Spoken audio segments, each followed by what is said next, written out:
Jovan, Buha! Buha! Yo, yo, I'm Jovan Buha, Lakers beat writer for The Athletic, and welcome to another Lakers postgame reaction show. I just got back from Footprint Center. I think that's Footprint Arena, whatever it is here in Phoenix, where the Lakers fell 127 to 100 to drop their third straight game, their first NBA Cup game in history. They had started the NBA Cup 9-0, 7-0 last year, of course, winning it, and then 2-0 this year. So dropped to 2-1 in the Western Conference Group B play, and pretty much there's still a chance that they could win the group, but they would need, I think Phoenix and San Antonio actually play each other, so they would need Phoenix to lose and then them to beat OKC by like a lot, and it gets a little tricky. But right now, they're technically second in the group, but overall sixth in the West, a couple of spots behind Dallas, who's the leader right now for the wild card spot, and San Antonio. So it's kind of confusing, but they're technically ahead of San Antonio in the group because of head-to-head play, because they beat San Antonio in the NBA Cup matchup. But then because of point differential, San Antonio has a positive point differential. LA now, because they're blown out by 27 tonight, has a minus 16 point differential. So in the point differential battle, they're behind San Antonio and unlikely to get that wild card spot. So really, it's looking like if Phoenix wins and if LA loses against OKC, or I mean, there's various ways it could play out, but most paths right now are looking like LA is not going to be winning the group and or winning the wild card, which means they're not going to be advancing and going to Las Vegas, or potentially going to Las Vegas if they win that. You have to make the quarterfinal first and then get to Vegas. So this was a dramatic swing for them in terms of potential outcomes within the group play. And again, third straight loss, second straight blowout loss, and just did not respond the way, like we asked JJ about. He called him out pretty hard, not just after the Denver game, but at the following practice. And he said that he was confident they were going to respond with the have a good response, or a great response. I think what was the exact quote he said. And this was the exact opposite of that. It was very similar to the Denver game. I think they had some better spirit, and it wasn't quite the quitting that happened in that second half against Denver, but it wasn't far off. It was closer to that than not. And despite trailing by 2 at halftime, they get absolutely smacked in the third quarter, 36-18, and end up getting. I mean, they even lose the fourth quarter. It's not like they had a fake comeback or trimmed the deficit.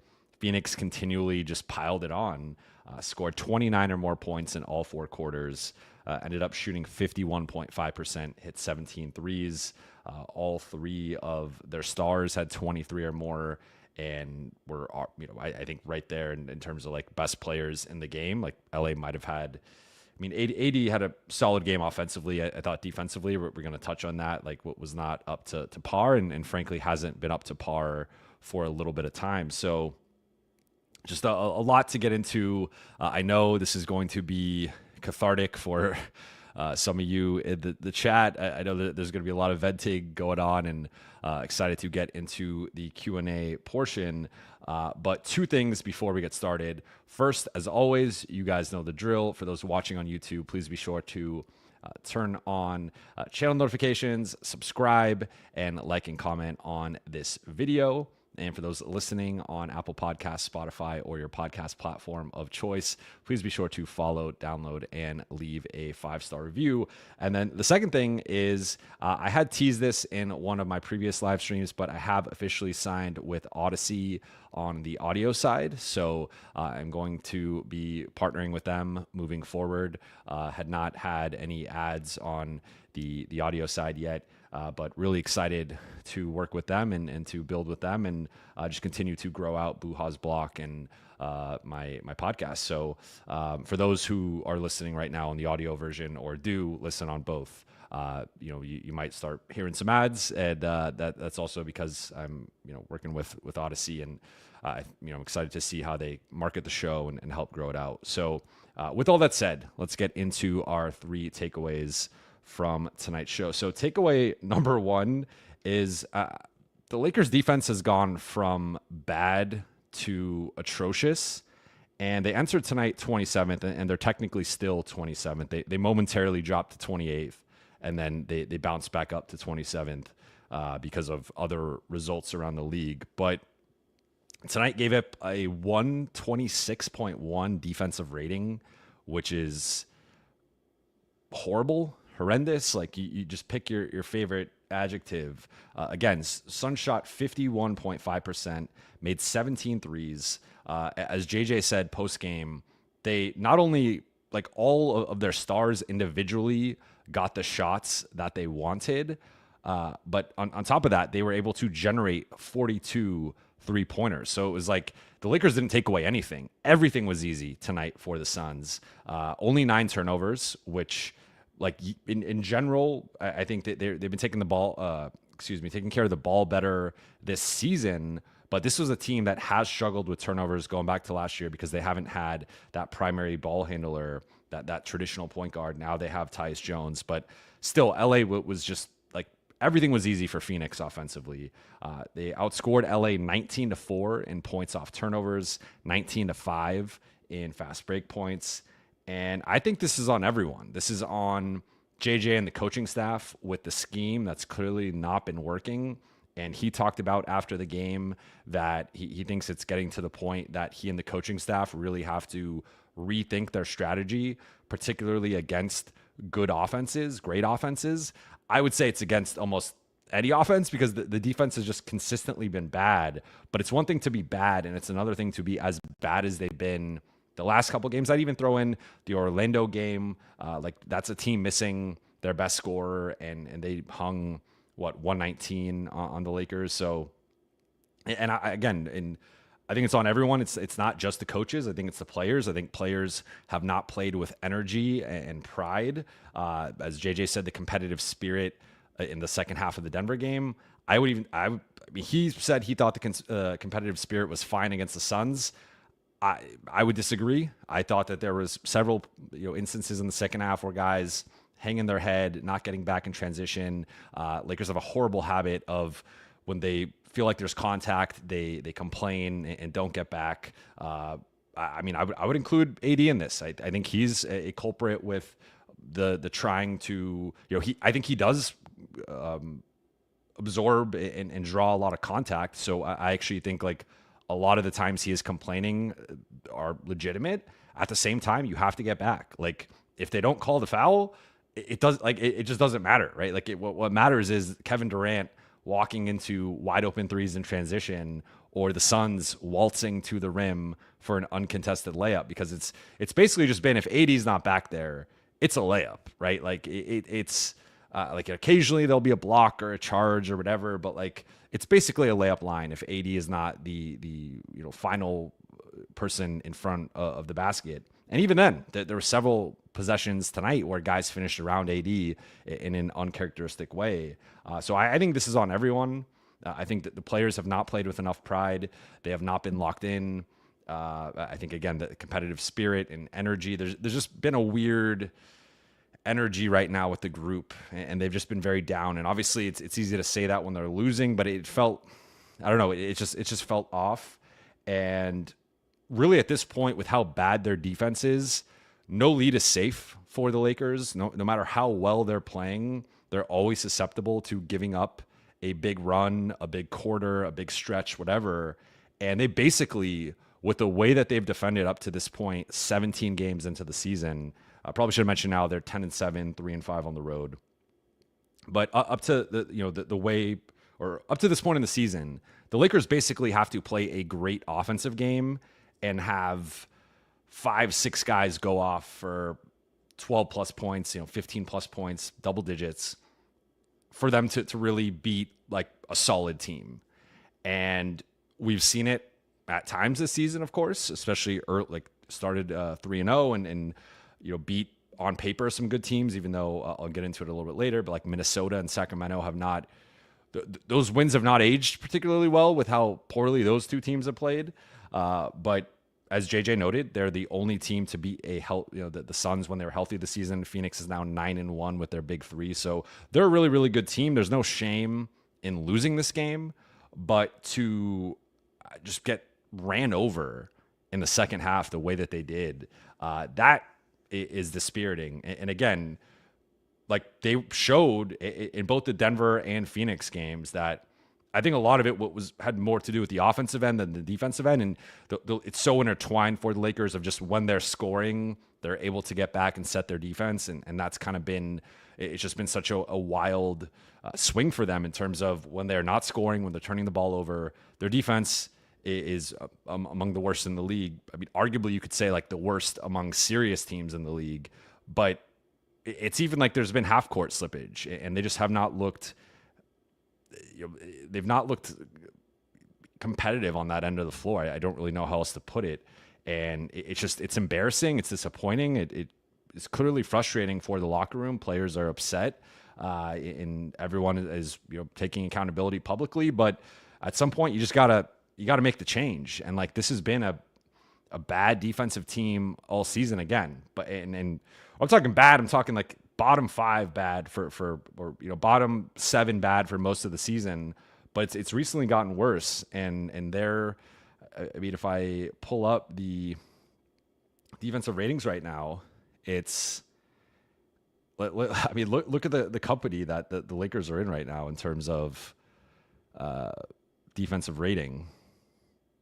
It is New Orleans. Here are the 3 teams worse than LA in defensive rating. New Orleans, who's 4-14, has basically 6 of their top 7 guys injured. They're just getting back DeJounte Murray, but they've been a train wreck.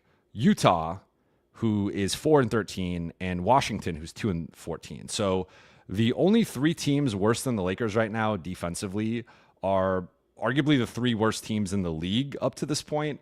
And there's a pretty strong correlation there. Now, LA is 4th in offense, and that has carried them to this 10-7 record, as well as an easier stretch of schedule. But they have some serious issues on the defensive end. Like, AD talked about it after the game of, we can't be this bad defensively. We have to be, he's like, I don't think we could be, I mean, he said what we've talked about on here of like, he's like, I don't think we're going to be like a top 3 or top 5 defense, but we got to be at least around like middle of the pack. And when we've talked about the upside, positive outcomes for the Lakers, it's always been around league average defensively. If they can just be mediocre defensively, that's their path. Because the offense is going to be good. Again, 4th in offense. It's kind of hard to be 4th in offense and 27th in defense, but they're somehow pulling it off. Because technically, like, or typically, if you are that bad defensively, it is going to have some impact on your offense and vice versa. But they're pulling it off, but it's just not like, this is trending toward them being more of a mediocre play-in team right now than anything. And that was just not what we were expecting as recently as like a week ago. But I would say right now, for me, Phoenix and Denver are 2 of the 3 best teams in the West, along with OKC, who they are going to be playing on Friday in their final NBA Cup group play game. And like, LA just got smacked by both of those teams, and it wasn't like both were on the road. It wasn't a back-to-back. I mean, Phoenix was on the road, but LA has had Phoenix's number to some extent going back over the past year, and it's pretty much flipped, where now Phoenix won the last 2 regular season matchups. LA won the first one, and then so LA is 1-4 against Phoenix in their last 5 matchups after that 3-0 start, and then I guess that included the NBA Cup game. But yeah, I mean, LA is just, I think there's clearly a gap right now between them and the real top of the West. And that was something that I don't think was necessarily the case as recently as like a week and a half ago. But, as we get more data points and more, greater sample size, I think it's starting to show like where they really are in the West pecking order. That brings me to takeaway number 2, which is, I think big changes are needed. And in the macro, of course, as we know, like, this team needs to make a trade or 2, probably 2. I've been saying that since the summer. I thought it was a mistake. I mean, I can continue to rehash the same talking points of, I thought they should have made a trade at the 2024 trade deadline. I definitely thought they should have made a trade over the offseason. They didn't. we're here now. But big picture, they clearly need to make a trade or two. This team is not good enough. It's just not. But in terms of like actual things that the coaching staff can change, I have three. One, I think that the starting lineup probably needs to change. We had talked about it that I said, like, when a guy goes out that's a starter, you don't typically lose your starting spot, especially when I think Rui was kind of fourth in the pecking order to start the season. He was a guy that they've invested in. He was a guy that JJ's high on. So I didn't think Rui was going to lose his starting spot just because he missed a week with an ankle injury. But it's clear that that's really affected Dalton Connect, because Dalton Connect, before Rui came back against Denver, Dalton had 5 straight games with double-digit scoring, 4 straight games with double-digit field goal attempts. These last couple games, single digits, 7 field goal attempts in both games. And clearly, Dalton, with the lineups that he's been in, I think he's still gotten good looks within those spurts, and teams are certainly adjusting. So those are two things that, like, Dalton wasn't just going to score 25 a night and shoot the way that he was shooting. Like, he obviously had a hot stretch. They were playing some lesser teams, lesser defenses. So that stuff all factored into it. But at the same time, I think in terms of being in a rhythm and a flow and the way that the offense is functioning, he's now been in some of these bench lineups that just aren't generating the same looks, especially if it's like, if he's out there with Gabe Vincent and Jackson Hayes and D'Angelo Russell, he's not going to get the same looks as if he's out there with LeBron. I mean, LeBron has often played with him, but like, it's different when it's LeBron, AD, and Austin. When you're playing with the 3 best players and 3 best offensive players on the team, you're going to get better looks. And that's just how it goes. It's pretty simple. So I asked JJ because JJ has been clear, he doesn't view starting versus coming off the bench as like a role. It's to him a designation. So I was like, you've been clear on that. But at the same time, Dalton has clearly been affected by moving back to the bench. So are there things you can do to get him in a better rhythm? Are you trying to figure that out? How do you see that? And he said that, he feels like Dalton's gotten good looks over the last couple of games, but he is open-minded to Dalton potentially being in a better flow and rhythm in the starting group, and that it's something that he and the coaches are going to take a look at in their next coaches meeting. So now, does Dalton start for Rui or does he start for Cam? Because as I think Cam has been, again, their best perimeter defender over this stretch of the last 2-3 weeks or so. Tonight, he had 0 points on 0-3 shooting, and that's kind of been the trend for Cam. Teams are really just ignoring him and sort of scheming him off the floor. He only played 23 minutes, and that was really 18 until he played in garbage time. So, like, Cam's kind of like a DH right now, coming in just for defensive shifts in like the first half of the first half of the third, and sometimes like second half of the second quarter. But LA has not had, and maybe situationally in like a close game, though they haven't played a close game in a couple of games. But I just wonder if, like, Dalton came in for Cam to early in the third, and I just wonder if that's the swap there, and you just go. You stay with Rui to keep the size with the front court, although he only had 1 rebound tonight, and he has not been playing well. He has not been defending well, and he has not been playing up to his size. He only played 23 minutes tonight as well. He kind of, wouldn't say got benched, but certainly had his minutes reduced.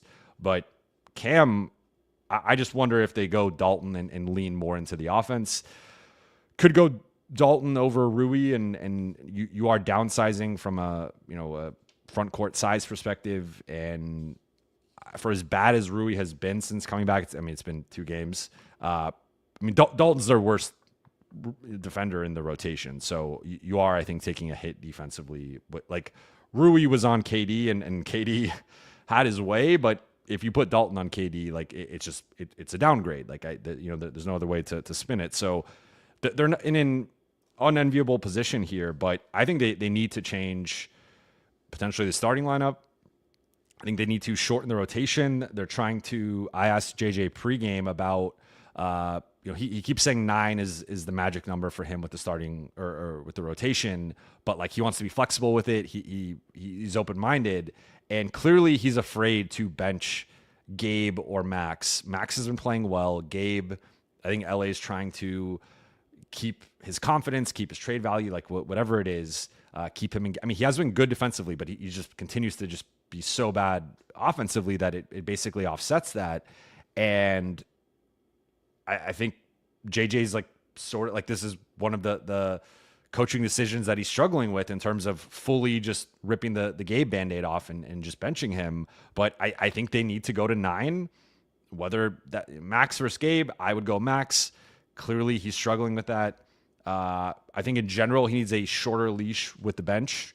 And that was something we saw earlier in the season. Then he's kind of grown some trust with the bench, but I think the bench has been pretty bad. Like LA's really, I feel like right now they have 4 reliable offensive players in LeBron, AD, Austin, and Dalton. And Dalton hasn't been reliable. He's had a couple of off games, but I would still put him in that bucket.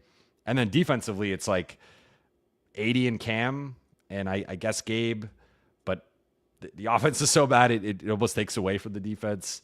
I think Max has had solid moments, but he still can get picked on or just struggle against bigger scorers and stronger, more athletic scorers. So they're just in a tough spot, like finding a rotation that makes sense.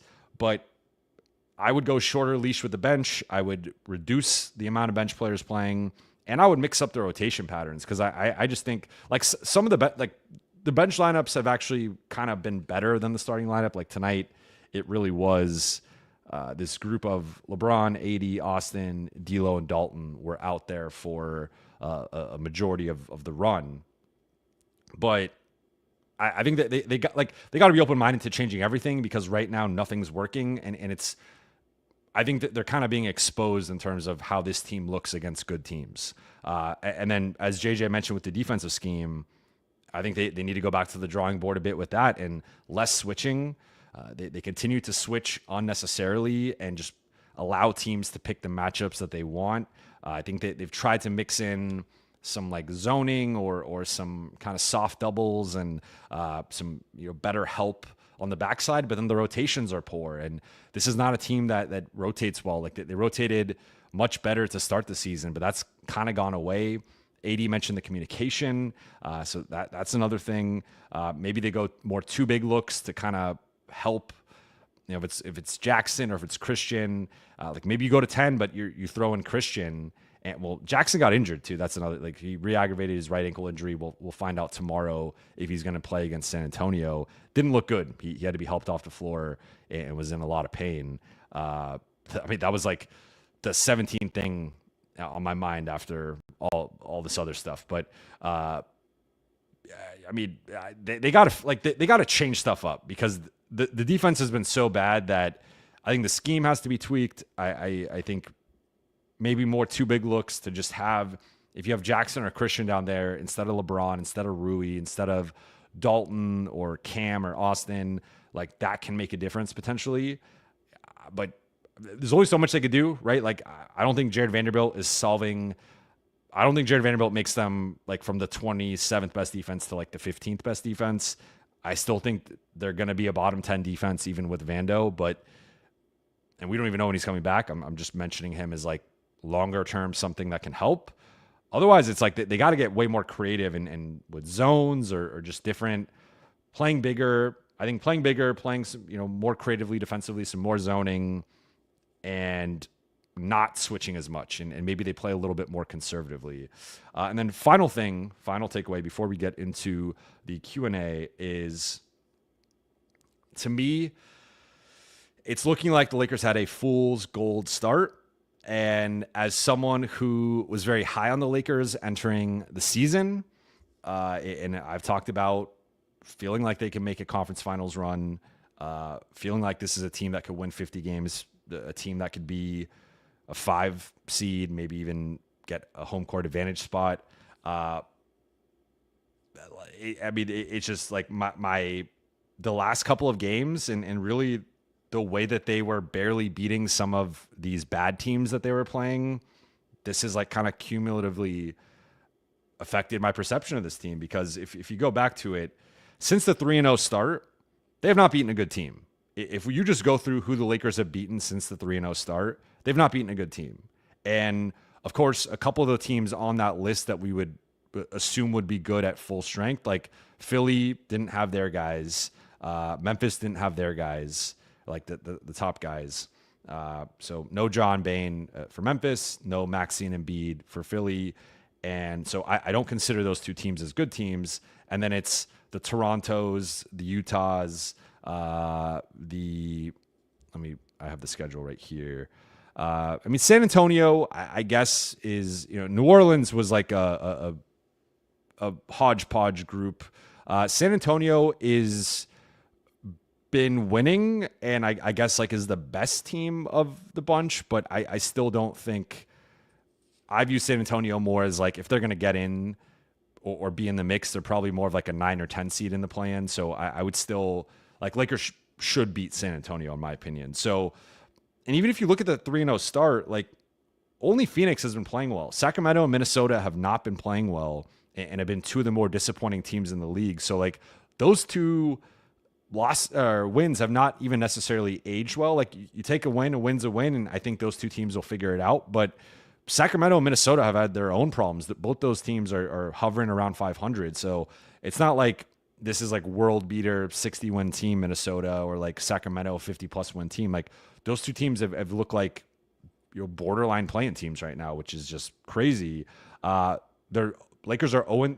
Remember, I kept mentioning this 5-game stretch. They're 0-3 in the stretch now. They lost to Orlando, they lost to Denver, they lost to Phoenix. Now they got San Antonio road back-to-back, OKC on Friday. At best, they're probably splitting those, if not potentially going 0-2. So, like, I mean, they'd have to go 2-0 to really start to, like, I think, change my opinion on this. And maybe I'm a prisoner of the moment right now, but it does just feel like this stat with their record against teams above and below 500. They're 3-6 against teams above 500, 7-1 against teams below 500. So, like, again, they have the nice 3-0 start, but then it's just kind of fizzled out now, where when they play a good team, they're probably going to lose because of how bad the defense is.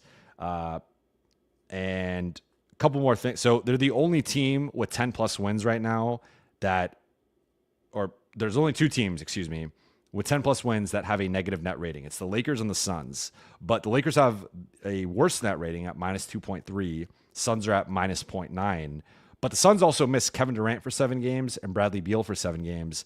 LA has had some injuries, but nothing to that scale of your best or second best player and your third best player missing that nearly half the season. And it is funny that they came back against the Lakers, because that always happens, against the Lakers. But, like, otherwise, every team with LA's profile has a positive net rating, and that's obviously been skewed by the Denver and Phoenix losses, but those losses still count on your record. They still count with your point differential. And LA, like, again, it's one thing to lose to Denver and Phoenix. It's another thing to get absolutely stomped in consecutive second halves and have your coach call you out and still get stomped and basically lose in a very similar way. And then I think I'm just kind of at the point where, to me, this group is looking like a mediocre team that is capable of good to really good stretches, instead of a good team capable of great stretches. And earlier in the season, to me, they look like a good team capable of great stretches. Now they're looking more like a mediocre team, looking more like a lot of the concerns that people were talking about entering the season, of depth, of injuries, of the defense, of the supporting cast. It's just, so I'm not trying to be all doom and gloom. Like, I think they're going to eventually beat good teams again. I think things will get better, but I think if they continue to do what they're doing, I don't know that it will. I'm going to assume JJ is going to consider changing the starting lineup. He's going to consider changing up the bench rotation. He's going to consider changing the defensive schemes, especially against better teams. And if they can start to do some of those things, I think they can start to figure this out. But it's like they're really struggling to find competent play on both sides of the ball. And I think this is all trending toward, like, they need to make a trade. sooner the better. And again, probably a couple trades, but that's it. With all that positivity, let's get into the Q&A. I see we have a couple of super chats, one from BLC. Thank you. Maybe try to run the Mike D'Antoni / Steve Nash Sun system. Yeah, I mean, I think things have changed so much where Phoenix, what's funny is if you look at their pace, if you put them in the modern NBA, they'd be a below average team in terms of pace. They'd be on the slower side, which is hilarious to just see how much the game has changed in that amount of time.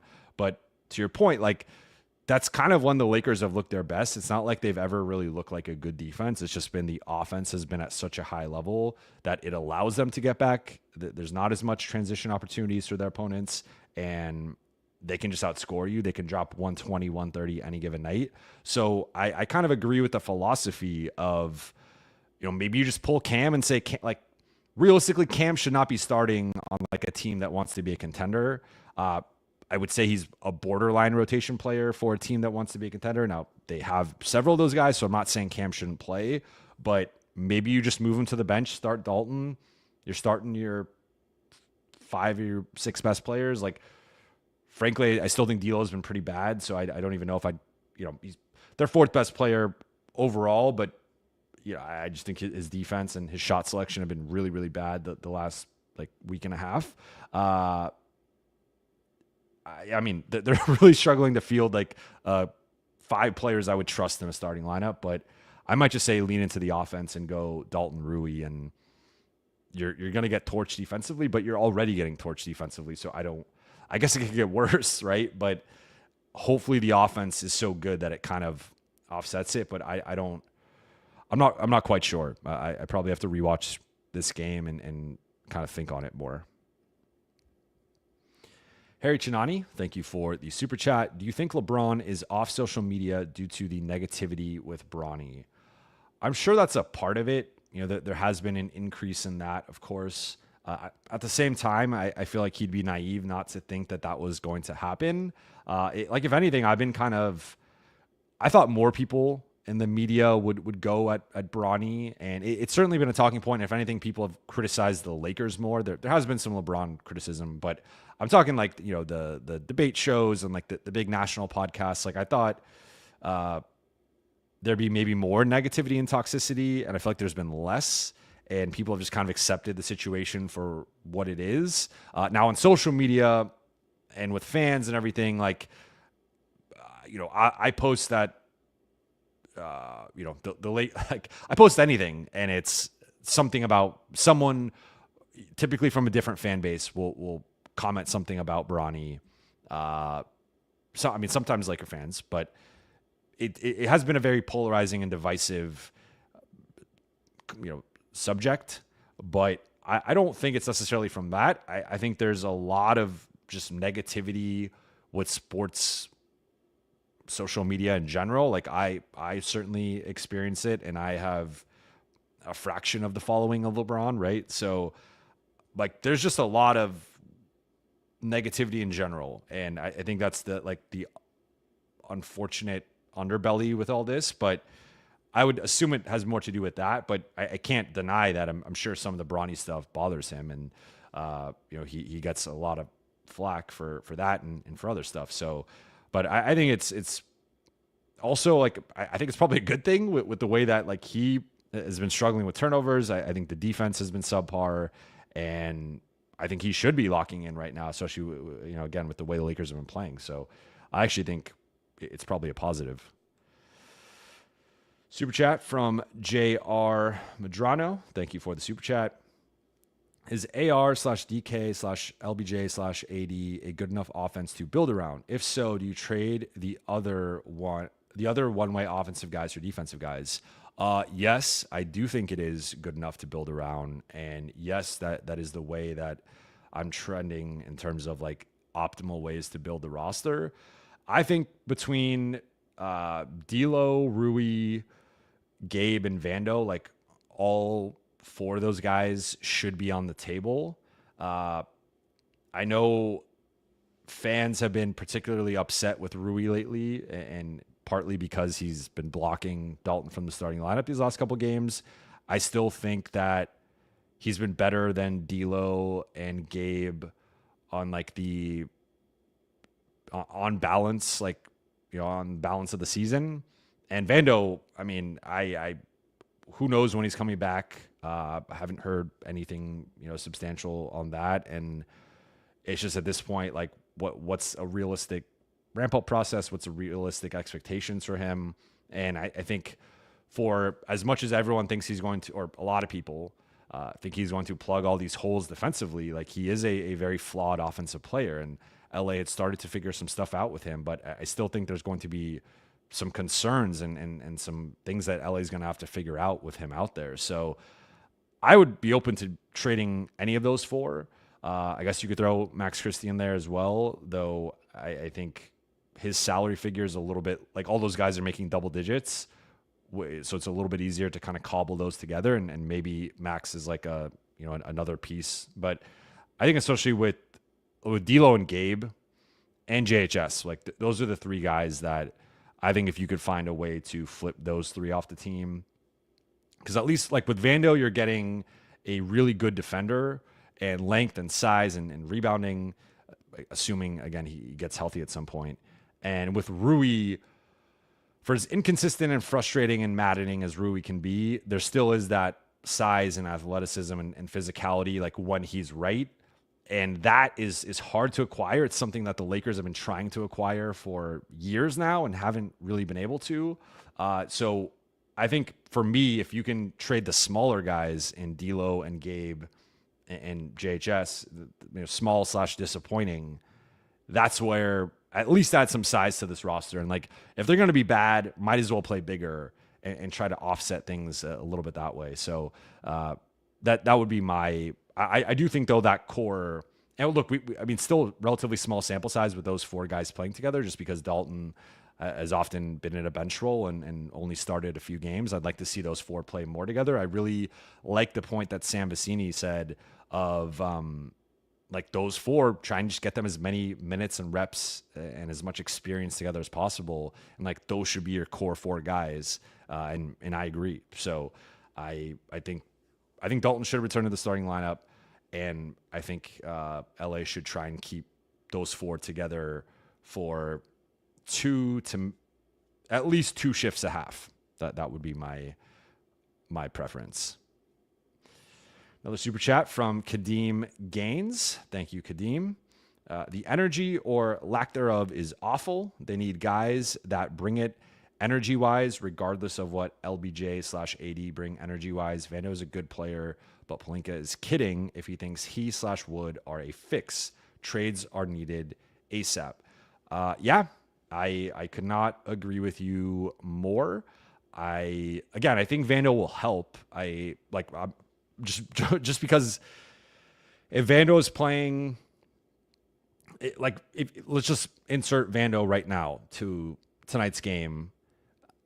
He's probably starting in Cam's role, and there's a trick. And so Cam played 23 minutes. Again, part of that was garbage time, but I think there's a trickle down effect where he could take some of the minutes from Rui. You then have Cam coming off the bench, and he's taking maybe Gabe's probably out of the rotation, and maybe it's more of a competition between Max and Cam for a bench spot. But just I think taking out, like reducing the Cam and Rui minutes and eliminating Gabe from the rotation, and then putting in an athletic 6'9" wing stopper who's pretty good rebounder and energy guy, like that to me does have a substantial effect on the rotation and just the makeup of the team. But again, I think they're so flawed defensively that he's not going to fix everything. But if you could have lineup, like if you can structure it where Vando or AD is on the floor at all times defensively, that to me is like you're going to have a better defense. Now, is it still probably the 20th, 21st best defense? Probably. I don't think it's going to be like the 15th defense with this current makeup, but but I'm with you. Like I've never been against the trading. I've just tried to pour some cold water on like they're gonna make a trade now.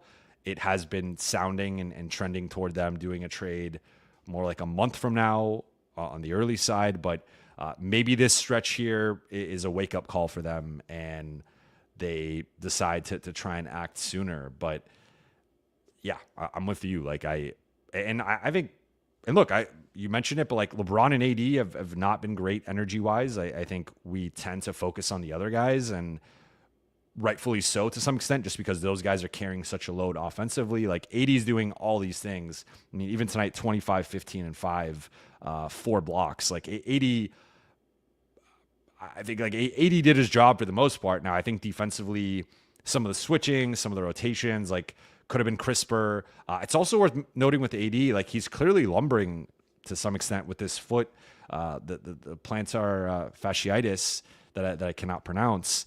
And that's clearly affecting him to some extent. So that's a factor. With LeBron, he's about to be 40. And these are factors that like are built into people's skepticism of the Lakers and some of the limitations. But to your point, like the Lakers need that energy from the rest of the roster. And really the only guy I feel like that has brought it, I think Cam has brought it, though he has been limited offensively. I think Austin has brought it, though he's limited defensively, especially in certain matchups. Though I thought he had some good moments against Booker and Beal. And then I think Dalton's trying, but he's also very limited defensively. So it's like outside of that, everyone else, I mean, Jackson had a wide open dunk that LeBron throws in the ball, hits him in the face. Like, and now granted, he just came back from the ankle injury, so I'm not going to hold that really against him, but like, that's also not necessarily an uncommon play for Jackson. So yeah, they're struggling. Like they certainly have some guys that can float out there and play with, this is not a high motor team. And you're seeing that kind of, once it kind of spreads across the whole team and you just have a team full of guys basically not playing hard, you start to see the effects of that, which is you get blown out by good teams. A couple more super chats here. Super chat from You Can't See This. We love Jovan Buha. Thanks for the Lakers coverage. Thank you. You Can't See This. I appreciate you. I appreciate your support. And I'm gonna figure out the moderator situation. I know you had volunteered to do that at some point in the future. And then Fang Charlie, thank you for the super chat. Do you think we have a locker room problem? I feel like that chemistry is just off. I feel like certain players are contributing to that. I wouldn't go that far. I mean, I said earlier in the show, like, I think that the vibe has been off. It's often been like, and this happens after losses, but, you know, clearing out of the locker room early and guys are, it's a bad vibe. And look, like it should be a bad vibe right now with the way that they've gotten their ass kicked the last couple of games. But I would say no, like the one tricky thing with when you lose is it's easy to buy in to a role and to sacrifice when you're winning. But when you're losing, I think with certain guys, it can start to become, well, why aren't I playing more? Why aren't I getting more shots? Like what, you want me to buy into this role or this, designation, as JJ likes to say, and it's not working, right? Or like from the player's perspective, or an individual player's perspective, right? So that's where these things can kind of spiral a bit. But I would say, I mean, anytime you're getting blown out, you're not going to be in a good mood. I think with this team, there can be some moodiness, and I think we know who some of those people can be, and certainly there's elements of that right now. But I don't think there's a locker room problem, because this is the same group that was celebrating JJ's first win a certain way. It was celebrating Dalton's career night a certain way. I think there's pretty good camaraderie on this team, and they pretty much get along. But I also think this is a team where we could say they don't have a lot of depth, which I would agree with, but you do have a lot of guys who expect to play, fair or not. And what certain guys are sacrificing, and it's not leading to wins, that's where it gets a little dicey in terms of like how guys feel. So I would not say they have a locker room problem. Could that change at some point? Maybe, but for now, I would say no. Another one from You Can't See This. Thank you for another super chat. What happened to D'Lo's confidence? If anyone can find it, let us know.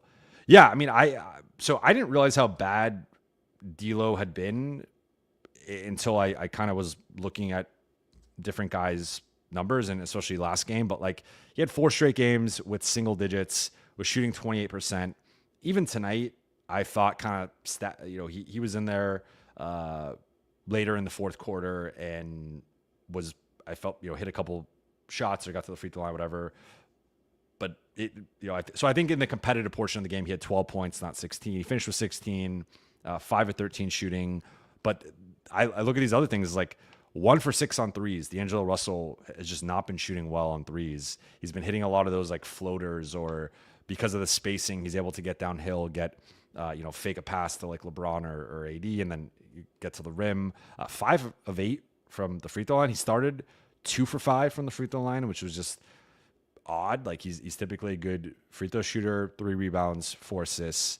But D'Lo has just not been himself for a while. He still doesn't have a game of 20 plus points this season, which is kind of wild. And he's just been passing up good looks, and then it's kind of similar to Gabe in a way of like, they'll have the open look that they should take, but then they're overthinking it, trying to, either not confident or overthinking it, or looking for a teammate, trying to find a better shot. But then D'Lo will also dance, like, he's missed his last 3 shots, then he'll dance and take a step back 3 and miss it wildly. And then it's kind of like, well, what was that shot? Like, I know he can hit it, and he hit it last year, but he also was a much more consistent shooter. Like, during the good, he had a slow start last year, and then he had the rough December, and then he broke out and had, like, from January on, what was really good. But so maybe that happens again. But I feel like it's also been, the defensive effort has been much worse. Like, someone, I forgot who it was on here, but made the point, like, because I've been saying at least D'Lo's trying defensively. It doesn't mean he's a good defender, but he's at least like trying. And I think he tries on the ball, although his stance and like his footwork it can be so bad that he's just so easily blown by it. But I would say, like, the rotations off the ball, he's consistently leaving shooters open. His closeouts are poor. Like, I think he's been pretty harmful in general over the last 2.5 weeks. And, he tends to be in I will say, like, he still has been playmaking well, and he tends to be in positive groupings in terms of plus minus. But I would say, from an individual standpoint, the Lakers need him to score and to make threes and to be a positive offensive contributor, ideally a double-digit scorer. And he has not really been that this season consistently, especially more lately. And, if anything, I think he's been progressively playing worse. So I'm not sure what happened to D'Lo's confidence. There's been some clips of his footwork, and I have noticed, like, his footwork's a little bit less consistent, a little less disciplined. His feet are sometimes spraying out, but I don't know. But the Lakers need a better version of him. Otherwise, I think if there was any shred of, like, let's keep him or whatever because we might need him more than anyone else trading for him, I think that's quickly dissipating. And it's like, I don't think them having him or not really makes a big difference. If anything, it might be better just not to, based on his play. All right. Couple more super chats. Harry Chinani, thank you. Lakers have the same record through 17 games as last season. Don't think Ham deserves all the blame he got. It's the roster. I agree with the last point. I think that this is a flawed roster, and this was actually a better defense up to this point. I would say the one where I will give JJ credit over Darvin, and you can disagree, is, like, I think he's largely played better players. And I know, like, he committed to the right starting lineup to start the season. he pulled the plug on it and pulled the right player out of the starting lineup in D'Lo. And I think for the most part, like I've agreed with the 9-man rotation, the types of guys he's playing. I feel like with closing lineups, he's typically done pretty well. Like D'Lo's consistently not really been a closer unless he's just having a really good offensive game. Now he's gone with Gabe, and like they haven't, or Cam or Mac, like they haven't had great options to replace D'Lo necessarily. But I think JJ's pushed a lot of the right rotational buttons. Now I know for fans right now, the big thing is Dalton coming off the bench, and I think that has more to do with Rui's status or stature internally. And I think it's easy from the outside to just say, well, just bench the guy. But typically guys don't lose their starting spot unless it's like a month. Like if you're out for like a month, 2 months, whatever, like a long time, and someone plays really well, that's a different story. But if you miss a week, and like I know Dalton was going crazy, but Rui, again, has a certain status on this team. Fair or not? But I would say fair personally, but like that's just how the NBA works. That's how professional sports work. It's rare for someone to lose. Like in the NFL, it'd be the equivalent of a guy missing 1 week and then they come back and their job's gone when they've been a proven starter. And Rui is inconsistent. And I'm now saying I think we've seen the 2 games that like maybe it is time to move him to the bench, but I don't hold that against JJ the way that some people do. Now, I will say, like, I think the defense has been such a disaster that it's hard not to put part of that on JJ and the coaching staff, right? And I think that the switching in particular, like, and the lack of or the stubbornness with like kind of continue, like, you know, I think of the first Phoenix loss and the Orlando game, even some of the Denver game. Like I just think there's been times when the switching hasn't really made sense, and that is where I will hold that against JJ. But I hear you. I just think Darvin maybe Darvin with this group, because he's now coached it for 3 years, goes with the starting lineup that JJ went with. But I don't think Dalton is getting empowered the same way. And you can say Dalton isn't, but like he's still been a top 7 guy on the team and has basically been playing more than Cam even when he comes off the bench. So like Dalton has been empowered in a way that some coaches would not empower a rookie. I also don't know if D'Lo eventually gets benched the same or as quickly as JJ benched him. So I would push back a little bit on that.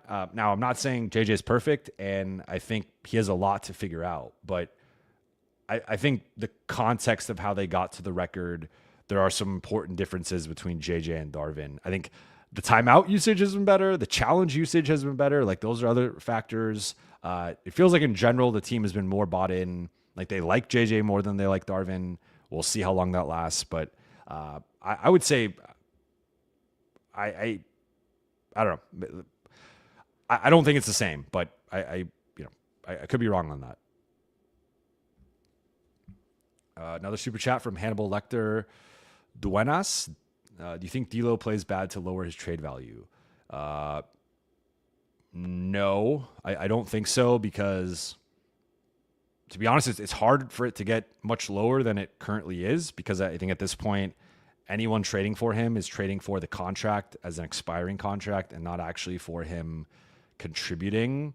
If anything, I mean, I think you could flip it where you could say he's trying to get traded maybe and kind of not playing well to the point of like the Lakers just sort of being like, he's so expendable that, you know, we can't even, because last year they had the argument of, oh, he's playing so well. Like, so if they didn't trade him, they could point to, well, D'Lo was playing so well, of course we weren't going to trade him, or like, you know, we need him.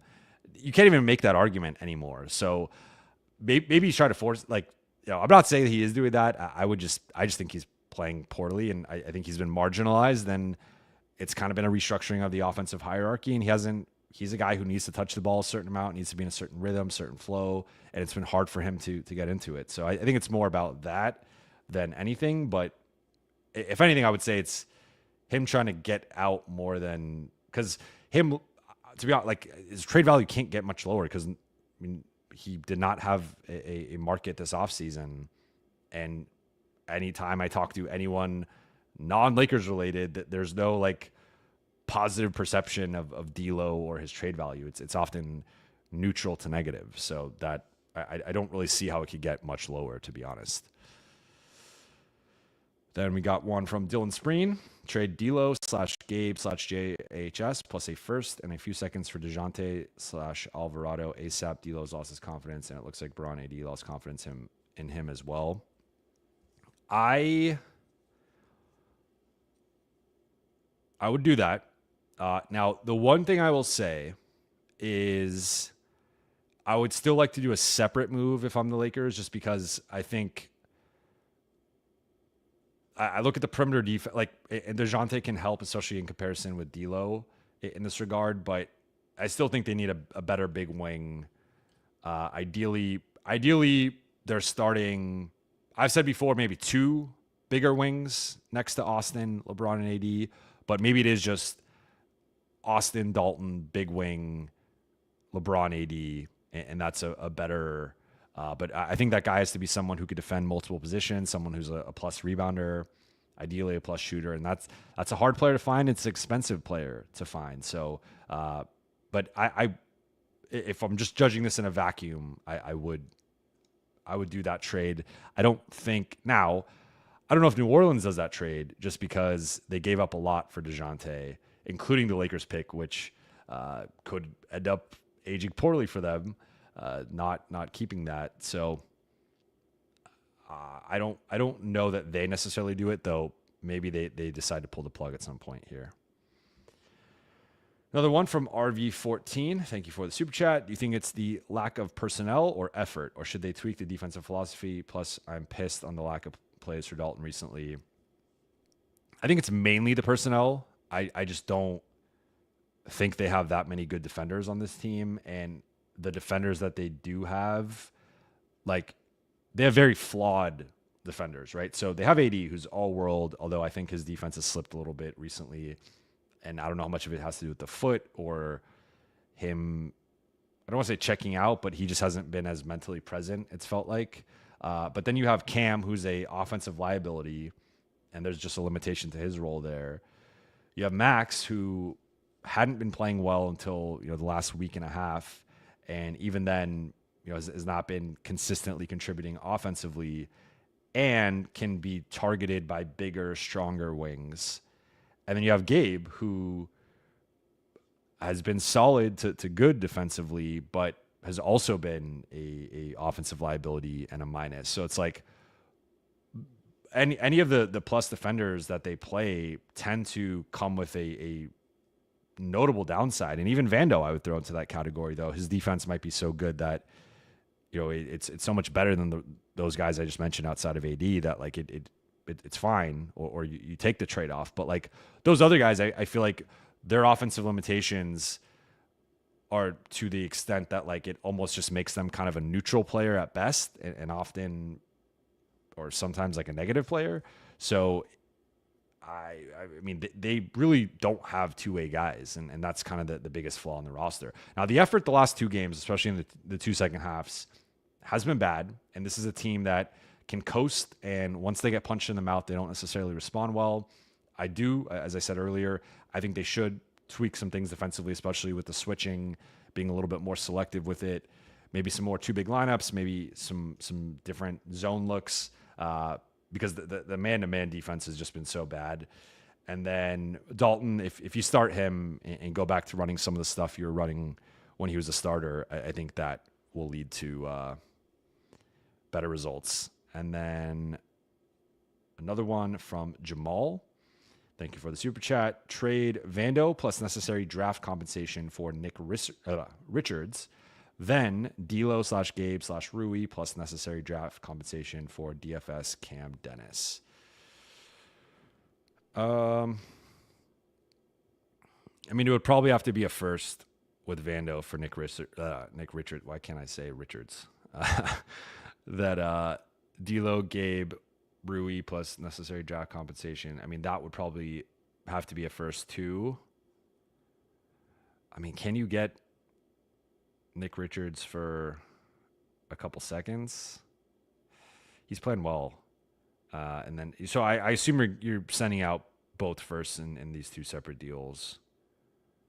And then, maybe a swap or a second or two or something in the Brooklyn trade.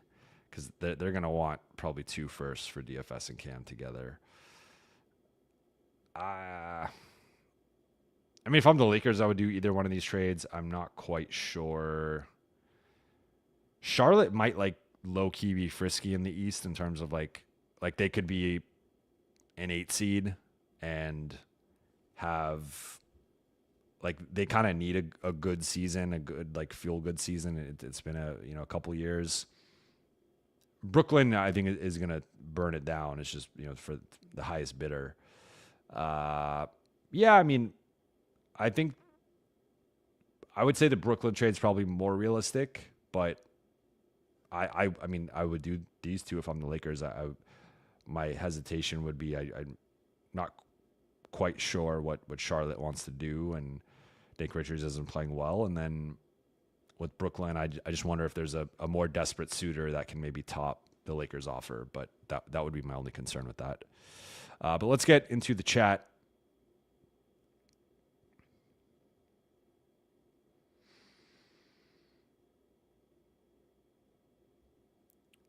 Rommel, I don't think Vando has any value outright, but with a pick, who knows? Yeah, I mean, that's kind of the problem with all these mid-sized guys is you need to attach basically a pick to, because Vando, this is the first year of his extension, so he's got 3 more years after this. Gabe's got a couple more years. D'Lo's expiring, and Rui's got 1 more year.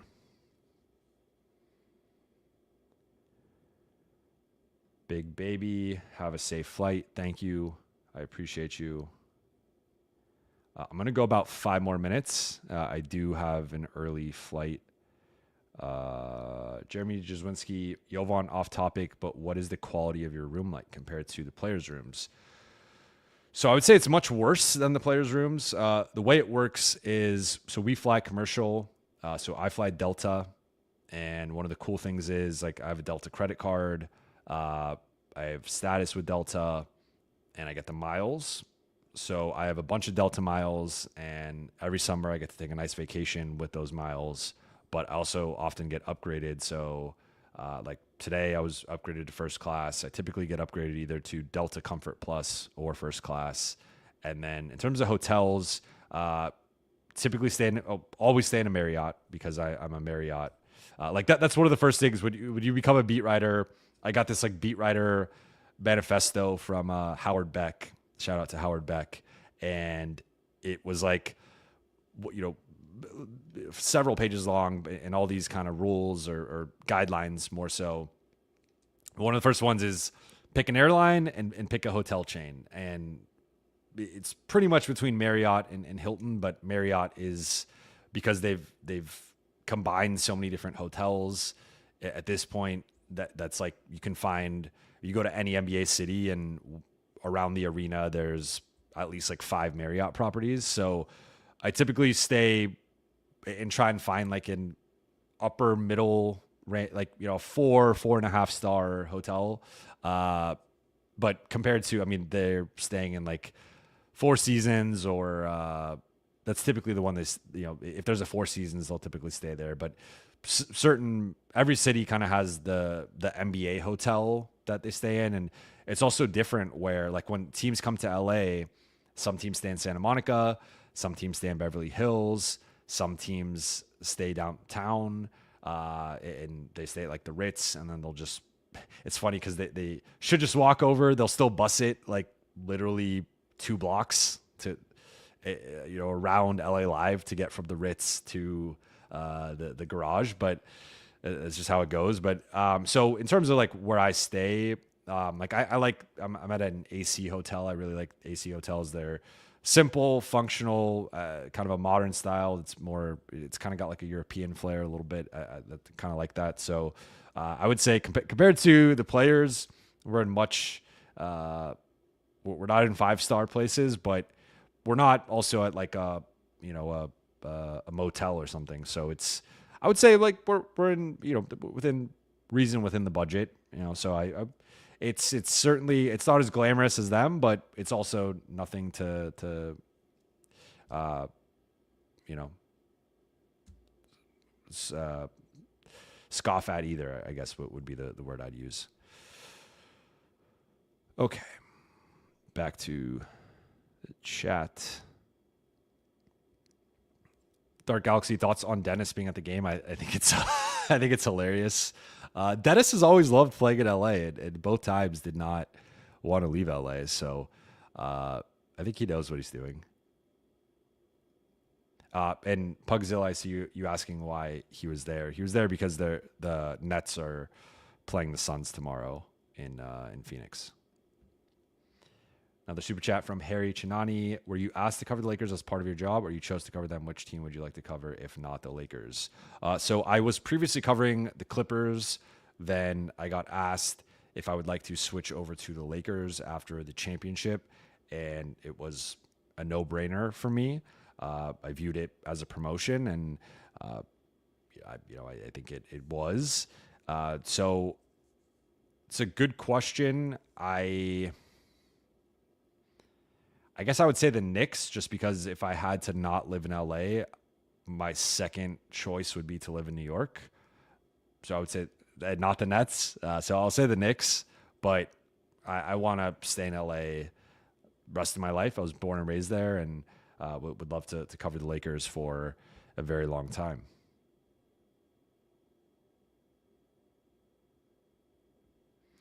Jeremy Jaswinski, you sure Dennis was at the game? I'm not sure. I never saw him actually, but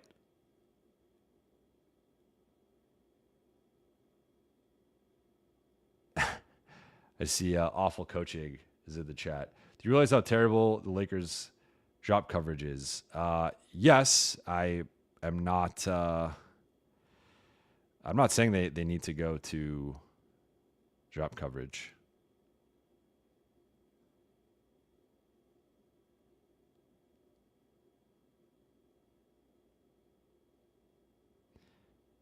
But awful coaching. Watch the game film. I'm gonna put. I mean, look, I never said the Lakers should be in drop coverage. I just said they need to be more selective with their switching. John Matthew, Jovan, can you defend? Lakers need you if you can. I can, I used to be able to before I tore my Achilles last year. I also give hard fouls. That's like one basketball fact about me. I was like a bit of like an instigator, enforcer when I played.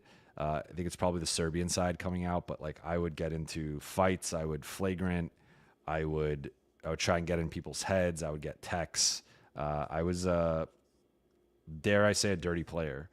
Not proud of parts of it, but what I get in between the four lines, it's kind of like almost an alter ego for me.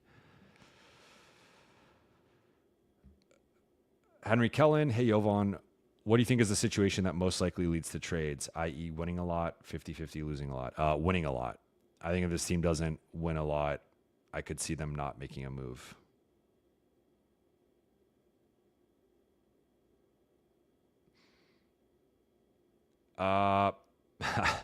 Getting some Pat Bev comments here. I wasn't much of a trash talker is the only thing. Like Pat, you could hear him all the time. So I would say I'm not to that level, but certainly from like I guess I'm trying to think who else I would compare. Maybe I wasn't as bad as Pat Bev, but Harry Chinani, how tall are you? I'm about 6'5", 6'6", depending on the shoe. I'm probably around 6'5" without shoes, and then with shoes on, I'm probably 6'6". Like I'm when I stand next to Austin, I'm a little taller than Austin, but I'm kind of around Dalton's height, maybe like slightly shorter than him. So he's like 6'6", 6'7". Do you have aura from no username 12? I hope so. I hope I have some. If any of you have met me in person, you let me know.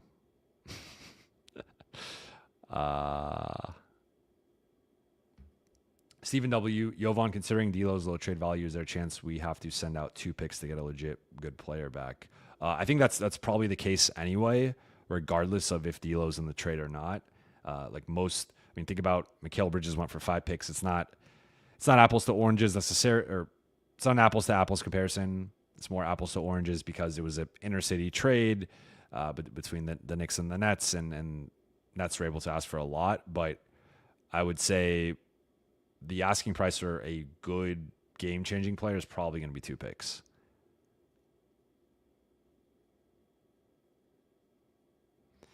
Dark Galaxy, do a lot of people think you're an NBA player? It's funny because we go through the tunnel, and sometimes I feel like they think I'm like Austin or Dalton. They're like, why is it this guy at a uniform? Eddie PO, who wins in a one-on-one, you versus Timph? Timph would beat me for sure. I've never been much of a score. Like I can shoot. I transitioned. I used to have a low post game. I used to have like a hook shot and a drop step. I played center in high school actually, and then I transitioned now into being more of a stretch big in like pickup or men's league games. So I'm more of just a shooter, and which hey, look, the Lakers need some shooting. Jacob Rude can confirm Jovan has aura. I appreciate you, Jacob. Shout out to you. RV14 Buha versus Sliwa 101. Oh, I don't know how to say this. I want to say this respectfully, but I'm gonna pack Sliwa if I play him 1-on-1. ASD 123. Are you taller than Jason and Trevor? Do you mean Trevor Lane? Or which Trevor do you mean? Jason, I've never met, so I don't know. He says he's 6'6", so maybe he's slightly taller than me. I am taller than Trevor. I don't know how Trevor could correct me. I want to say Trevor's like 5'9", 5'10".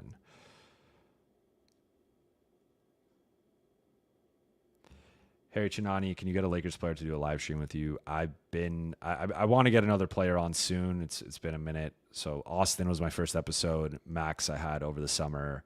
Definitely need to get another player on soon. Braden, hey Jovan, big fan from Australia. Shout out to you for being, you're 17, 19 hours ahead of Pacific time. I don't even know what time. I'm in Mountain time. I'm not going to do the conversion, but appreciate you. Any advice on how to recover from a loss like that? As a fan, it ruins my entire day. That's a tough one. I would say do something else you enjoy, non-Lakers related. Just remember that they still have LeBron, they still have AD. They're going through a rough stretch, but this team has also gone through waves this season, right? 3-0, 1-4, 6-0, now 0-3. So the wave, like the schedule they'll go through an easier stretch. I think this might lead to some bigger, more positive changes that help this team like down the road. So there's certainly some kernels of optimism there, but I feel for you. I hear you. I'm not quite sure. It's something I'm not great at in terms of like when I get in a bad mood or something tough happens, like it can take me a bit to kind of get through it or get over it. So I would say if there's anything, go work out, go for a run, listen to your favorite album, watch a movie or TV show that makes you feel like, I think some type of self-soothing. I think you deserve some self-soothing. Have some ice cream. If you drink or smoke, you could partake of that legally, as long as it's you're of age and it's legal where you are. So, yeah.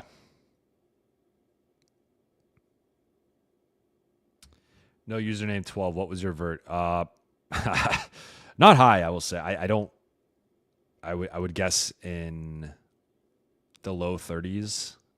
I do have the Jokic Serbian vert.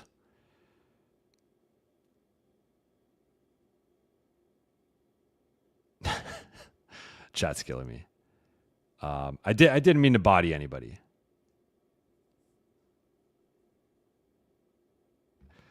Yes, Harry Chinani, have you stood next to Victor Wembanyama? Do you feel tiny? Yeah. There's not. What's weird is like, and I guess this is a tall person perspective. So I like standing next to someone, like even standing next to AD, like he's obviously taller than me, but it doesn't feel like crazy.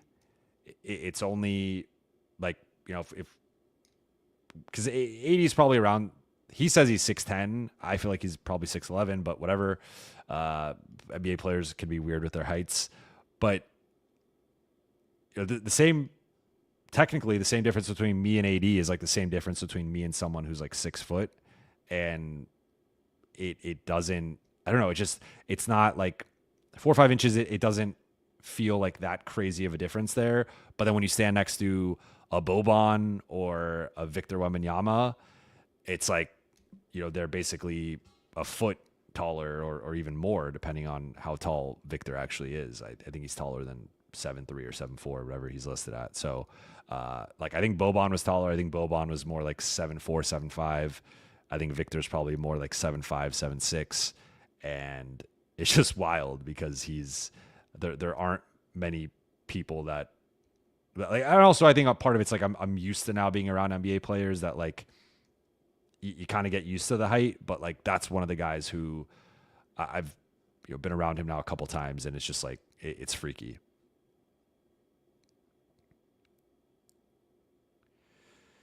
Okay, look at that. I went a little bit over. Okay, I'm gonna do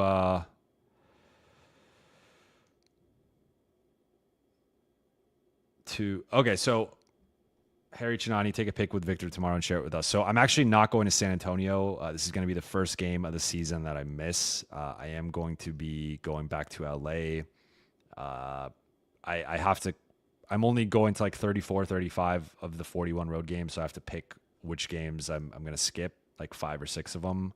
And the San Antonio game being right before Thanksgiving, I was going to have to travel back on Thanksgiving, basically miss half the day or most of the day, depending on the flight. So I'm skipping the San Antonio game, but I still will be going live. Eddie PO, what do we have to give up for Dennis and Cam Johnson? At least one first. That they might even ask for 2 for Cam, but 1.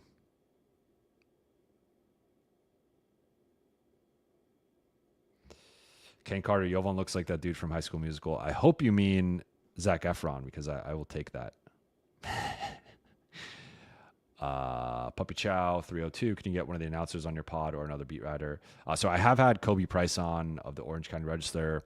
I should have Dan Wojcicki of the LA Times on soon. I don't know if Dave McMenamin could do it because with ESPN, I think they have some restrictions.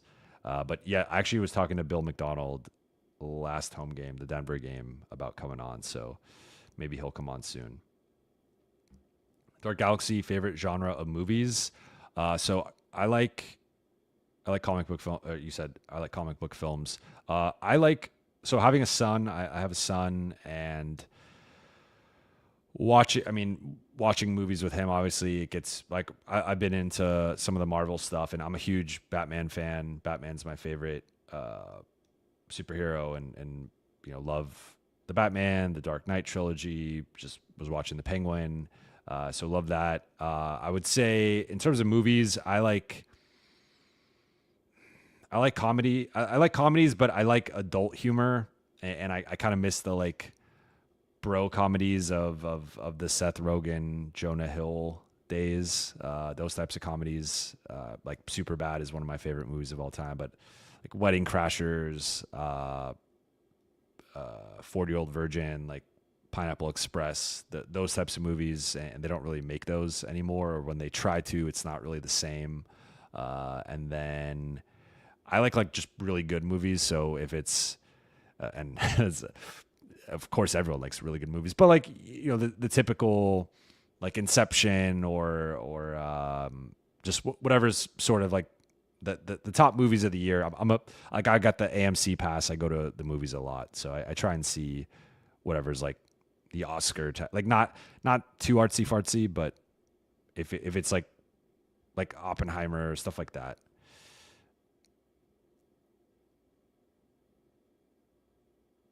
ASD123, you have a son. How old are you? You look only in mid-20s. I'm 32, but I have I have an intricate skincare routine, and I don't have facial hairs, so that helps with the staying young looking. Kane Carter, Jovan, do you feel like you're the Anthony Fontano of hoops? I don't know. Kane Carter, ranked the following: Drake, Jay-Z, Eminem, Kendrick, Cole. Worst the best. So I'm biased because Drake's my favorite artist. And so I would probably go Drake, Jay-Z, Eminem, Kendrick, Cole. Trevi, you skipped the Wizards, Jazz, Blazers. I'll probably go to the Blazers game because I like Portland. Maybe I forgot when they play Washington. I think I'm actually going to that game. I'm skipping Utah though to start the road trip. Nate Marmestein, do you think the Lakers can still compete for a championship this year? Yes, but I think they got to make at least one trade, if not two. JR Madrano, who's the best archetype of a big you would have next to AD? A 3-and-D big, which is the hardest big to find, but you need a rim protector / rebounder and a floor spacer, in my opinion. L. A. is saying I skipped their questions. I see you had a Zach Lowe thing, but that wasn't a question. What's your question? Well, I see. Yeah, I mean, so he said ESPN has weird rules. I heard Lowe got in trouble for doing a non-ESPN podcast. Yeah, I mean, it's a little different with ESPN because they have their own like networks, right? Like they have their own TV network. They have so many podcasts that I think they want to keep it more internal. Do you see any, Kane Carter? Do you see any similarities with Max and Dyson Daniels? Dyson's way more of a playmaker, way better at obviously steals, but like I think he's more athletic, stronger and more athletic.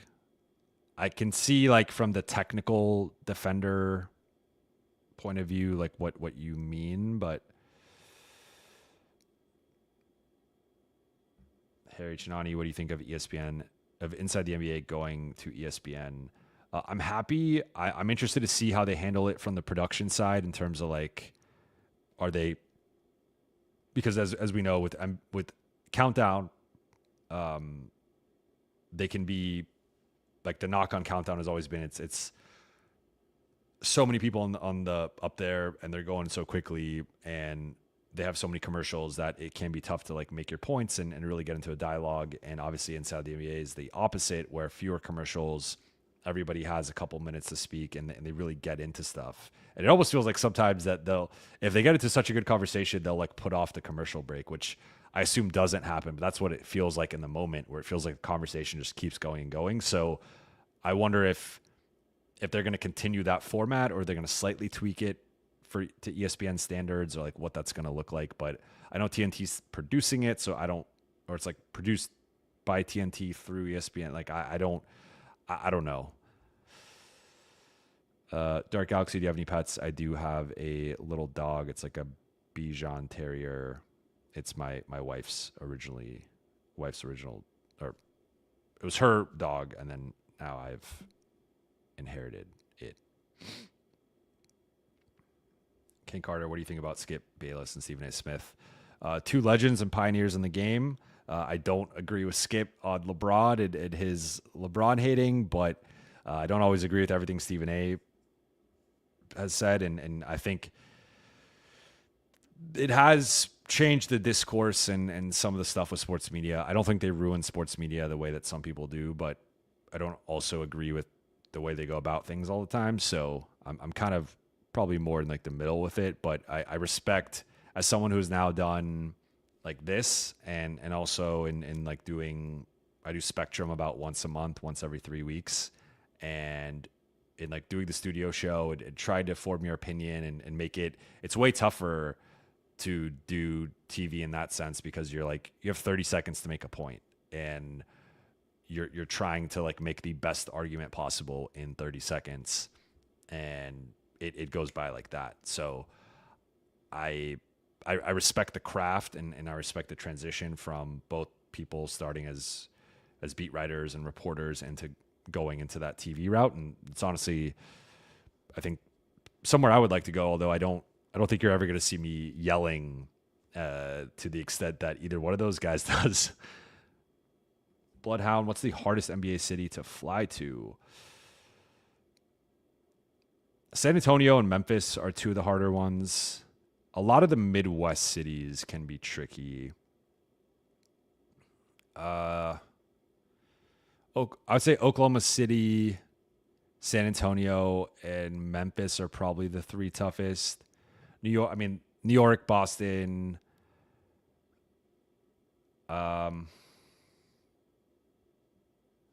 Yeah, I would say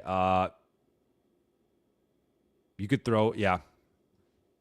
I would say those. Otherwise, it's relatively easy. Like, because for example, like Memphis only has, I want to say, from LA, one direct flight a day each way. San Antonio is the same thing. So like sometimes in those Midwest cities, I got to take actually a different airline, which is a little annoying. Like very first world problem, but I like to get my points and just stick with Delta. I get like free check bag or like 3 free check bags and all this stuff, and then I have to pay for it and then expense it and whatever. But yeah, I would say that kind of like little pocket there of San Antonio, Memphis, OKC. That's typically the hardest part of the country to get through.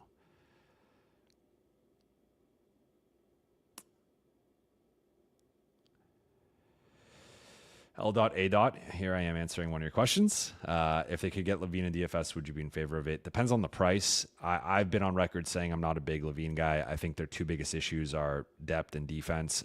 He is going to cost you multiple players, and he doesn't help your defense. So that's from a fit perspective. I see the upside with the offense. I'm not like, I see the upside of it. I'm lower on LaVine. Bino, Darkish Comedies, Secretary Fargo. I actually have not seen any of these, but I do like dark comedies.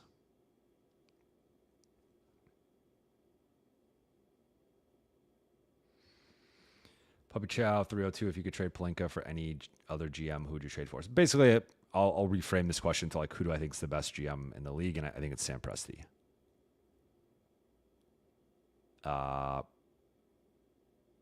Is there anyone else I would throw in there? I mean, Brad Stevens has been pretty good in Boston. I think they've done a really good job.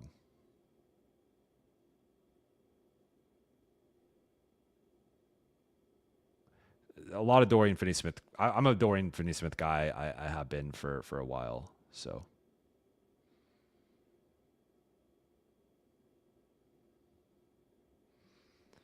Ricky Burt, thank you for the super chat. We can't defend for shit regardless of who's out there. May as well go in an offense. That's kind of the way I'm starting to lean. Yeah.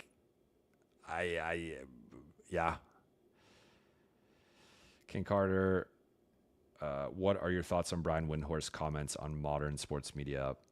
I agree with him. Like, I think that's kind of what I try to do. Like, I try to, like, in general, I think everyone's tearing down the game, and it's like too many 3-pointers and the scoring and the defense and the hand checking and this and that and the playoffs. And like, it's like at the end of the day, we all, or I would say most of us are into the Lakers, into basketball because we love basketball, because we love the NBA. Obviously the audience is primarily Laker fans, but you love the Lakers because you love the NBA and you love basketball, and you have a connection to Magic and Kareem and Shaq and Kobe and LeBron and AD and Jerry West and whoever your favorite all-time Lakers are and whatnot. So I think that stuff needs to be celebrated more. And now I think that there's a fine line there, because I do believe in analysis and criticism, but I think it can sometimes be about being the loudest voice in the room and being the most critical to try and get clicks. And like, I hope you guys have seen with me, I try not to do that. I try and refrain from that in terms of my analysis, in terms of even like headlines and stuff. Like I sometimes will see what after a game, I'll see like other channels or just in general, sort of like how other NBA content is being framed. And a lot of it is a certain way trying to get clicks. And that's just not, I think that's not how I am. That's not how I operate. That's not, I think, the best way to do it. So I agree with Brian for the most part. I may be a little bit higher on, I think there's been a diversification of the industry in terms of like, I think there's a lot more niche content that you can find.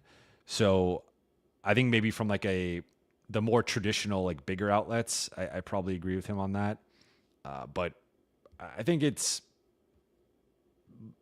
is going what my actual biggest criticism I would say with the industry is like, I do think it's a little bit, it's been slow to adapt and a little bit backwards. Like, I think that this should be like, I don't know if I'm the only beat writer doing this, but I know I'm not the only beat writer with a podcast, but in terms of like every night content, going as long as I'm going, like trying to interact and build an audience and a community like this, I think it's rare. And I think this should be more the norm of like, if you look at where the media has been going, it's been going more in the streaming direction. And like who's been like the biggest person of the year, it's like Kai Cenat, and he's doing streaming. And if you look at, again, I mentioned before, like regardless of your political affiliation, podcasting and streaming played a huge role in the election. And that, that was a big factor. And I think podcasting, streaming, video content, that all is like really the present and the future.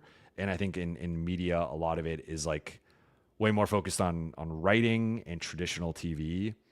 And I just don't think that's going to be as relevant 5, 10, 15 years down the road. Like, we'll always have an element of TV just because sports are live and you have the live sports rights and you have the halftime and post game shows and stuff. Like, that stuff will always matter. But in general, people are continuing to cut the cord. I haven't had cable in probably almost a decade. And I just think that's the way things are trending. And it's all about YouTube, Spotify, X, TikTok, Instagram. Like, that's where all the attention is. And I think as a general like industry, we've done a poor job of leaning into that. Kane Carter, what's the first album you bought? Eminem Show by Eminem. Tyrese Jones, if the Suns offered KD for LeBron, what would you say to that trade? That's a tough one. Like, I still would rather probably, I would consider it because I think KD has more years remaining than LeBron does, but that's a tough one. You can't see this. Who's your favorite football team? I actually don't have one because I grew up in LA without a football team, and neither one of my parents was into football. So I'm more into like fantasy football, but I don't have a. Also, Jovan looks like a Barcelona guy. Well, I am half Puerto Rican, so that could be why. I do have Spanish blood. Kane Carter, Jovan, what did you bump in high school? What pregame warm-up tunes? A lot of like Eminem, Dr. Dre, T.I., Lil Wayne, Young Jeezy. Those were some of the big ones. Bloodhound, thanks for taking the time to answer my question, Jovan, of course. Chris Hernandez, do you even think the Lakers trade for anybody this deadline? I really don't know if people will take the players we got. There's always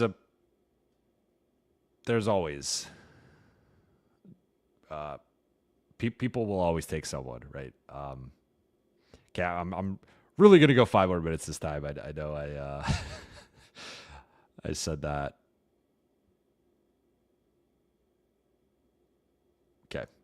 catching up.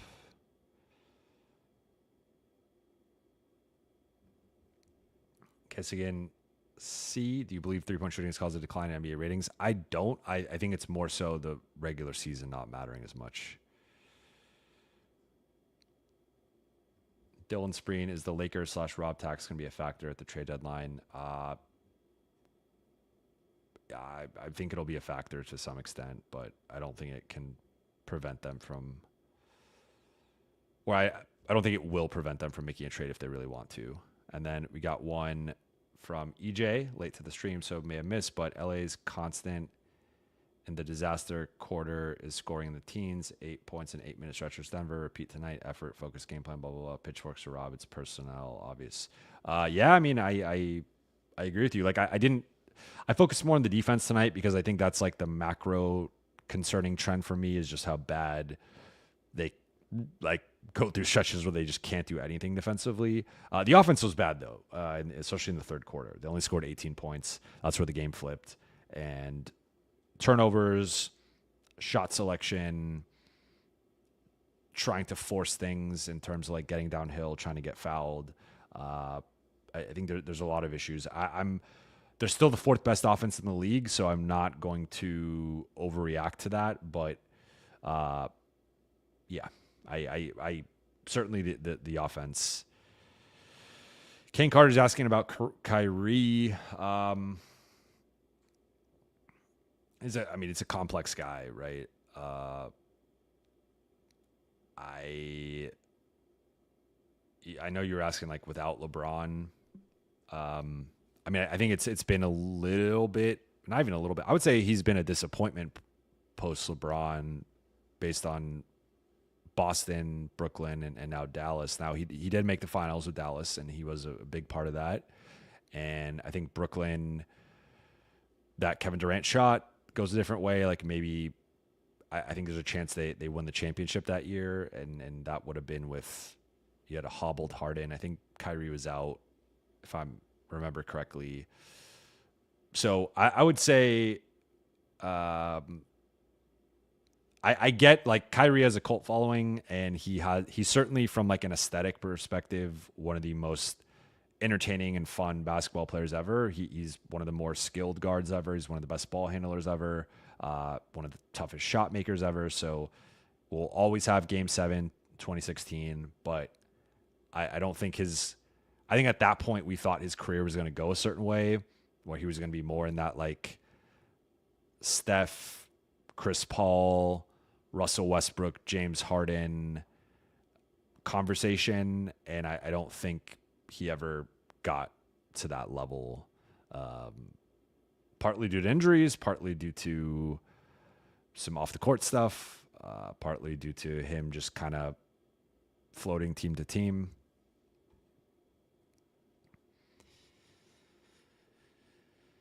And then let's see, is there another? Okay, I'm caught up on the super chats. All right, I love you guys, but I'm going to wrap here because I will be streaming tomorrow, so we can get into some of these questions. If I miss them, as always, you can comment them under the video, and I will do my best to respond to them.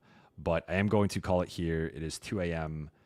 In Arizona, and I do have an early flight. So as always, I went a bit longer than I was expecting, but I appreciate you. Again, for those listening on audio, I am now partnering with Audacy. I am very excited about the partnership, and I'm looking forward to it. You can't see this with the final super chat.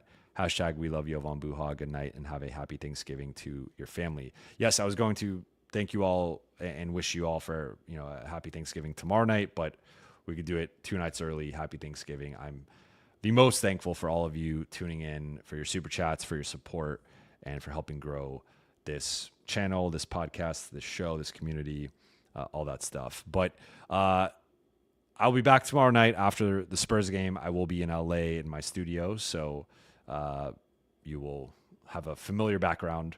And again, I'm not going to the game, but yeah, to quick recap for anyone who missed the 3 takeaways. Number 1 is the defense has somehow gone from bad to even worse.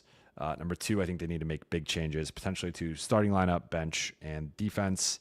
And takeaway number three is it's kind of looking like a fool's gold start after the 3-0 start. They really have not beaten a good team, and they've been struggling against teams above 500. So that'll do it for tonight's show. Thank you all so much for watching and listening. For those on YouTube, please be sure to hit that subscribe button, turn on channel notifications, and like and comment on this video. And for those listening on Spotify, Apple Podcasts, and your podcast platform of choice, please be sure to follow, download, and leave a 5-star review. I'll be back Wednesday night after the Spurs game. I will talk to you then.